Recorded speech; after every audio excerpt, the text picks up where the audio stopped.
Champions trophy থেকে ফিরে বাংলাদেশের ক্রিকেটাররা ঢাকা প্রিমিয়ার লিগ ডিপিএলে অংশ নিয়েছে। যদিও এই মুহূর্তে ঈদের ছুটিতে আছে তারা, সেই বিশ্রামের সময় ফুরিয়ে আসছে, কারণ কিছুদিন পরে আবার আন্তর্জাতিক ক্রিকেটের ব্যস্ততা আছে বাংলাদেশ দলের। এপ্রিলেই জিম্বাবুর বিপক্ষে টাইগাররা দুটি টেস্ট ম্যাচ খেলবে।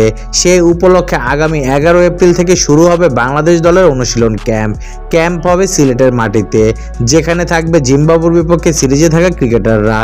যদিও এখনও আসন্ন সিরিজের জন্য দল ঘোষণা করেনি বিসিবি।